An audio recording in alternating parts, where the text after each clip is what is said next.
بسم اللہ الرحمن الرحیم۔ حضرت نوح علیہ السلام جب سے دنیا قائم ہوئی، حضرت آدم علیہ السلام کی نسل بڑھتی اور پھیلتی چلی گئی۔ انسان دو حصوں میں تقسیم ہو گیا، کسی نے نیکی کی راہ اختیار کی تو کسی نے بدی کا راستہ اپنایا۔ جس نے نیکی اختیار کی وہ صراط مستقیم پر رہا، جس نے بدی کا راستہ اختیار کیا وہ اللہ کے غضب میں آ گیا۔ صراط مستقیم پر چلنے کی تعداد ہمیشہ کم رہی، گمراہ انسانوں کی تعداد زیادہ رہی۔ ان گمراہ لوگوں کو راہ راست پر لانے کے لیے اللہ کے نبی آتے رہے۔ حضرت آدم علیہ السلام کے زمانے کے بڑے عرصے بعد اللہ نے حضرت نوح علیہ السلام کو بھیجا۔ آپ پر 10 صحیفے نازل ہوئے۔ حضرت نوح علیہ السلام اللہ کے نبی تھے، آپ کو آدم ثانی بھی کہتے ہیں۔ آپ کے زمانے میں بھی گمراہی پھیلی ہوئی تھی، صرف چند لوگ ہی نیک تھی، اکثریت گمراہ لوگوں کی تھی۔ آپ نے اپنی قوم کو راہ راست پر لانے کے لیے تبلیغ شروع کی۔ وہ لوگ ہر قسم کی برائیوں میں مبتلا تھی، چوری، بے ایمانی، امانت میں خیانت کرنا، جھوٹ بولنا، شرمناک کام کرنا، ماں باپ کی خدمت نہ کرنا، کمزوروں کو حقیر سمجھنا، غریبوں کو دھتکارنا، جھگڑا کرنا، قتل کرنا، دوسروں کا مال چھیننا عام بات تھی۔ عمرہ اور سرداروں کا طبقہ غریبوں کو پریشان کرتا۔ اس کے علاوہ وہ لوگ بتوں کی پوجا کرتے تھے، بتوں کو خدا کا درجہ دے رکھا تھا۔ ان کا خیال تھا کہ اگر بت کی پوجا نہ کی جائے تو بت ناراض ہو جائیں گے۔ ان کے نزدیک جو بت کی پوجا نہیں کرتا وہ جاہل اور احمق ہے۔ انہوں نے 4 بت بنا رکھے تھے جن کے نام ود، سوا، یغوث اور نصر تھے۔ حضرت نوح علیہ السلام اپنی قوم کو دعوت حق دیتے، اچھے کام کرنے کا حکم دیتے، برے کاموں سے روکتے۔ وہ کہتے کہ بتوں کی پوجا نہ کرو، صرف اللہ کی عبادت کرو جو سارے جہاں کا پروردگار ہے، ایک اللہ کی صرف نصیحت کی کہ غرض سے ایک روز آپ نے ضیافت کا اہتمام کیا۔ ضیافت میں ہر حیثیت اور طبقہ کے لوگ شریک تھے۔ آنے والے مہمانوں میں غریب بھی تھے، امیر اور سردار بھی۔ صحابی حیثیت اور سردار غریبوں کے ساتھ اٹھنا بیٹھنا پسند نہیں کرتے تھے، انہیں حقارت سے دیکھتے تھے، نفرت کرتے تھے، لیکن حضرت نوح علیہ السلام نے سب کو یکجا کر دیا۔ لوگوں نے ضیافت کے اہتمام کا سبب دریافت کیا تو آپ نے فرمایا، بھائیو، ہماری قوم کے لوگوں میں بگاڑ پیدا ہو گیا ہے۔ سب سے بڑی خرابی ہے کہ طاقتور طبقہ کمزوروں پر حاوی ہوتا جا رہا ہے۔ جو کمزور ہے وہ بھی ہمارے ہی بھائی ہیں۔ تم غریبوں کے ساتھ اٹھنا بیٹھنا پسند نہیں کرتے، ہم ان سے نفرت کرتے ہو۔ ان میں جو بھوکا ہوتا ہے تم کھانا نہیں کھلاتے، اگر کوئی پیاسا ہے تم سے پانی مانگتا ہے تو تم پانی نہیں پلاتے، اگر کوئی بیمار ہو جاتا ہے تو تم ان کی عیادت نہیں کرتے، تم اپنے ماں باپ کی خدمت نہیں کرتے، دوسروں کا مال ناجائز طور پر کھاتے ہو، دوسروں کی ملکیت پر قبضہ کرتے ہو۔ یہ تمام شیطانی کام ہے۔ اس کے علاوہ تم اپنے ہاتھوں سے بنائے ہوئے بتوں کی پوجا کرتے ہو۔ یہ بت تو تمہاری ہی طرح مخلوق ہے اور یہ تو تم سے بھی کمتر ہے۔ یہ کہاں کی عقل مندی ہے کہ میں تمہیں ایک بڑے عذاب کی خبر دینے آیا ہوں۔ مہمانوں میں سے ایک شخص نے کہا، عجیب شخص ہے، ہمیں کہنے چلا ہے کہ ہم اپنے معبودوں کو چھوڑ دیں، عبادت نہ کریں۔ حضرت نوح علیہ السلام بولے، میں یہ نہیں کہتا عبادت چھوڑ دو، عبادت کرو صرف اس ہستی کی جس نے ساری دنیا پیدا کری ہے اور جو مارتا ہے اور جلاتا ہے۔ ایک نے کہا، نوح تو ایسے کہتے ہی رہتے ہیں، ہم اپنے معبودوں کے خلاف باتیں سننے کے لیے نہیں آئے، ہم تو وہ کرتے ہیں جو ہمارے باپ دادا کیا کرتے تھے۔ آخر میں لوگ مجلس سے اٹھ کر جانے لگے۔ ایک مرتبہ حضرت نوح علیہ السلام ایک راستے سے گزر رہے تھے کہ ایک بوڑھا شخص نظر آیا۔ وہ بہت لاغر تھا، چلنے کی تاب نہیں تھی۔ حضرت نوح علیہ السلام نے دریافت کیا کہ تم اس حال میں راستے میں کیوں پڑے ہوئے ہو؟ کیا تمہارا کوئی گھر نہیں ہے؟ بوڑھے نے جواب دیا، میرے 7 بیٹے ہیں، انہوں نے بڑھاپے کے سبب مجھے گھر سے نکال دیا ہے، میرے پاس کھانے کے لیے بھی کچھ نہیں ہے۔ حضرت نوح علیہ السلام نے اسے اپنے گھر لے گئے اور کہا، تم اس گھر میں رہو، میں تمہیں کھانا دے دیا کروں گا۔ آپ نے دعا کی۔ ایک اجنبی شخص گھر میں داخل ہوا، اس کے ہاتھ میں خوان تھا، اس میں ہر قسم کے کھانے تھے۔ اس نے حضرت سے فرمایا، یہ کھانا میں آپ کے مہمان کے لیے لایا ہوں، اسے کھلا دے۔ اس نے کہا، اللہ کسی کو بھی بھوکا نہیں سلاتا۔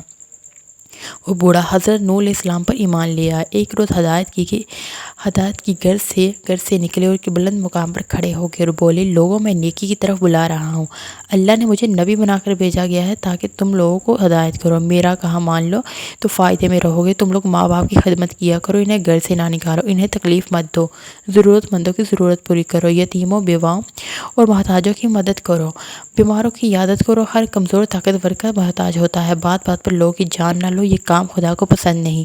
اگر تم سب لوگ اللہ کے احکام پر عمل کرو گے تو وہ تمہارے لیے کثرت سے تم پر بارش بھیجے گا، مال اور اولاد دے گا، تمہارے لیے نہریں بہائے گا۔ حضرت نوح علیہ السلام ہر ایک شخص کے پاس جا کر ہدایت کرتے، کبھی کبھی اجتماع سے بھی خطاب کرتے۔ ایک مرتبہ ایسا بھی ہوا کہ آپ حضرت نوح علیہ السلام ایک راستے سے گزر رہے تھے تو کچھ لوگوں نے آپ کا راستہ روک لیا اور مارنے کے در پہ ہو گئے۔ کچھ لوگوں نے پتھر بھی برسائے۔ ایک شخص آگے آیا، لوگوں سے کہا، تم اسے کیوں مارتے ہو؟ اس نے تمہارا کیا نقصان کیا ہے؟ لوگوں نے کہا یہ ہمارے بتوں کی خراب باتیں کرتا ہے جبکہ ہم عبادت کرتے ہیں۔ اور ایک اور شخص نے کہا یہ کہتا ہے کہ میں نبی ہوں، اللہ نے مجھے نبی بنا کر بھیجا، یہ تو ہم ہی جیسا انسان ہے، یہ کھاتا پیتا کام کرتا ہے، اس کے پاس دولت بھی نہیں ہے۔ خدا کو اگر نبی بنانا ہوتا تو کسی سردار اور امیر آدمی کو نبی بناتا۔ حضرت نوح علیہ السلام نے جواب دیا میرے رسول ہونے کا سب سے بڑا ثبوت یہ ہے کہ میں تمہارے معاشرے کا فرد ہوں، لیکن اس کے باوجود تمہاری طرح بے جان بتوں کو نہیں پوجتا۔ دوسرا بڑا ثبوت یہ ہے کہ میں تم لوگوں کو نصیحت کر رہا ہوں، لیکن اس کا کوئی معاوضہ تم سے طلب نہیں کرتا، میری اجر تو اللہ کے ذمہ ہے۔ میں تو یہ کہتا ہوں کہ کسی پر ظلم نہ کرو، میں تو تم سب کو نیکی اور بلائی کی طرف بلا رہا ہوں، میں تمہارا خیر خواہ ہوں۔ ان میں سے ایک نے کہا نوح بادشاہ یا سردار بننا چاہتا ہے تاکہ اس کی عزت ہو۔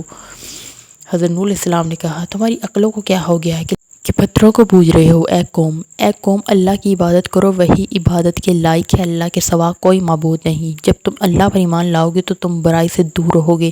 نہ میں بادشاہ بننا چاہتا ہوں نہ سردار، میں تو صرف نیکی کی طرف بلا رہا ہوں۔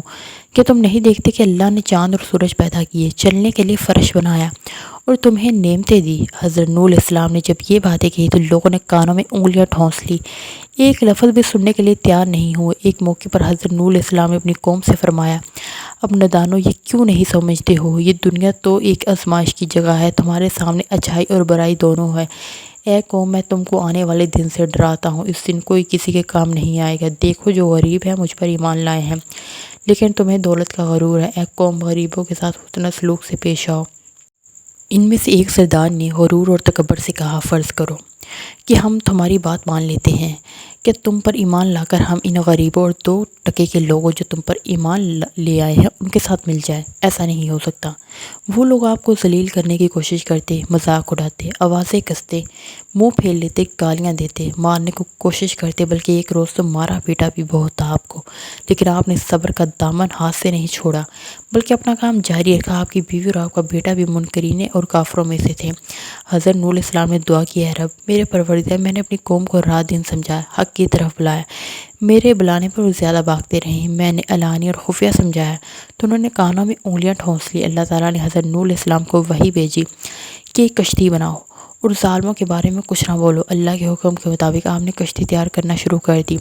کچھ لوگوں نے مذاق کرتے ہوئے کہا کہ نوح تم کیا بنا رہے ہو؟ آپ نے بتایا میں کشتی تیار کر رہا ہوں کیونکہ اللہ کی طرف سے عذاب آنے والا ہے، اللہ نے جو ڈیل دے دی ہے وہ ختم ہو رہی ہے۔ جب وقت آئے گا ہر طرف پانی پانی نظر آئے گا، صرف وہی بچے گا جو اس کشتی میں سوار ہوگا، جو بت پرستی سے توبہ کرے گا، گناہوں سے معافی مانگے گا، اسی کو اس کشتی میں جگہ ملے گی۔ لوگ بولے نوح یہ زمین تو خشک ہے، ایسے آثار بھی نہیں کہ پانی ہو جائے، کشتی تیرنے لگے۔ نوح کا تو دماغ ہی چل بسا ہے۔ حضرت نوح علیہ السلام اس قسم کی باتوں سے بالکل مایوس ہو چکے اور اصلاح کی کوئی امید ہی نظر نہیں آ رہی تھی۔ جب کشتی بن کر تیار ہوگی تو لوگ کشتی میں غلاظت پھینک دیتے۔ کشتی میں کوئی ایسی جگہ نہیں تھی جہاں غلاظت نہ ہو۔ کافر غلاظت پھیلانے کے لیے کشتی کے اندر جایا کرتے تھے، یہ ان کا معمول بن چکا تھا۔ ایک مرتبہ ایک کوڑ کا مریض بھی اپنی ناپاک مقصد کے ساتھ کشتی کے اندر گیا، اس کے سڑے ہوئے جسم کے ایک حصے پر کچھ غلاظت لگ گئی۔ کچھ دیر بعد اس نے دیکھا کہ جہاں غلاظت لگی ہے وہ حصہ اچھا ہو گیا۔ اب اسے حیرت ہوئی کہ یہ کیا ماجرا ہوا، آخر غلاظت سے یہ کس طرح شفا ہو سکتی ہے۔ پھر وہ کشتی کے اندر داخل ہو اور غلاظت پوری طرح اس کے سارے جسم پر مل لیا تو دیکھا کہ وہ بالکل تندرست ہو گئی۔ یہ بات کوڑ کے مریضوں کے اندر پھیل گئی تو سب نے کشتی کے اندر جا کر داخل ہو کر غلاظت ملنا شروع کر دی۔ اس طرح پوری کشتی پاک صاف ہو گئی۔ حضرت نوح علیہ السلام نے اللہ سے دعا کی اے رب لوگوں نے میرا کہا نہیں مانا، ایسے شخصوں کی پیروی کی جن کی مال اور اولاد ان کو زیادہ ہی نقصان پہنچائے۔ ان کافروں سے زمین پر ایک باشندہ بھی مت چھوڑ، اگر آپ ان کو روئے زمین پر رہنے دیں گے تو ان کی اولاد بھی کافر ہوگی۔ آپ کی دعا قبول ہوئی، اللہ کا عذاب آ چلا، گر کے تنور سے پانی ابل پڑا، پانی کا ریلا تیزی سے بہنے لگا۔ جس جگہ سے پانی ابل پڑا وہ جگہ کوفہ کی ایک مسجد تھی جس کا نام مسجد انبیاء تھا۔ دوسری طرف آسمان پر خوفناک سیاہ بادل چھانے لگے۔ حضرت نوح علیہ السلام نے دیکھا کہ زمین سے چشمے پھوٹ رہے ہیں۔ حضرت نوح علیہ السلام نے کہا یہ عذاب کی علامت ہے۔ کافر کہنے لگے طوفان تو آتے ہی رہتے ہیں، بارشیں ہوتی ہی رہتی تو کوئی نئی بات نہیں ہے، کچھ دیر بعد موسم بدل جائے گا۔ دیکھتے ہی دیکھتے ہوا کا تیز جھونکا ہے جس سے ہر چیز ہل گئی، پھر پانی برسنا شروع ہوا۔ بارش میں اتنی شدت تھی کہ جیسے آسمان نے اپنے تمام دروازے کھول دیے ہیں۔ حضرت نوح علیہ السلام نے ایمان والوں سے کہا کشتی میں سوار ہو جاؤ۔ اللہ نے فرمایا ہر قسم کے جانوروں کا جوڑا بھی کشتی میں سوار کروا لو۔ حضرت نوح علیہ السلام نے اللہ کے حکم کی تعمیل کی، ہر جانور کا جوڑا سوار کرا لیا، کشتی میں ایک علیحدہ جگہ پر سب جانوروں کو بند کر دیا، طوفان چلنے لگا، کشتی بارش سے ندی نالے اور زمین پر پانی بھر گیا، پھر زمین کے ہر حصے میں پانی بہنے لگا۔ اب حضرت نوح علیہ السلام کا جہاز تیرنے لگا، پانی اونچا ہو رہا تھا۔ حضرت نوح علیہ السلام کی نظر میں جب بیٹے پر پڑی تو آواز لگانے لگے، بیٹا اس کشتی میں سوار ہو جا، تمہاری جان بچ جائے گی، اب کافروں کا ساتھ چھوڑ دو۔ بیٹے نے جواب دیا، میں پہاڑ کی اونچی چوٹی پر چڑھ جاؤں گا، پانی وہاں تک نہیں پہنچے گا۔ تب حضرت نوح علیہ السلام نے اللہ سے اپنے بیٹے کے بارے میں سفارش کی کہ میرا بیٹا ڈوب رہا ہے، یہ تو ہمارے ہی خاندان کا ہے، تیرا وعدہ سچا ہے۔ اللہ نے فرمایا، وہ تیرے خاندان والوں میں سے نہیں ہے، یہ تیرے گھر والے جو ہیں جو اس کشتی میں موجود ہے، جو تم پر ایمان لائے ہیں۔ روایت کے مطابق بارش مسلسل 40 دن تک ہوتی رہی، جو کچھ زمین پر تھا سب ڈوب گیا، کافروں کا کام تمام ہو گیا۔ جو لوگ حضرت نوح علیہ السلام پر ایمان لائے تھے وہ کشتی میں سوار ہو کر بچ گئے۔ کشتی کوہ جودی پر جا کر ٹھہری، جسے ارارات بھی کہتے ہیں۔ کشتی میں سب سوار تھے۔ اسی دوران حضرت نوح علیہ السلام کو ایک فاختہ نظر آئی، اس کی چونچ میں زیتون کے درخت کا پتا تھا، یہ امن و سکون کی علامت تھی، یعنی پانی اتر چکا تھا۔ کوہ جودی یا ارارات مشرقی ترکی میں ہے، یہ 16,900 فٹ بلند ہے، جو برف سے ڈھکی رہتی ہے۔ روس کی سرحد بھی اسی سے ملتی ہے۔ اس پہاڑ کو ناقابل تسخیر خیال کیا جاتا ہے، لیکن 69 میں جرمن ماہر طبیعیات جون جیکب نے 2 ناکام کوششوں کے بعد اسے سر کر لیا۔ کچھ عرصے پہلے ہزاروں سال کی جمی ہوئی برف کا تودہ گرنے سے کشتی نوح علیہ السلام کا ایک حصہ برف سے نکلا۔ کئی ہوا بازوں نے اس کی تصویریں لی۔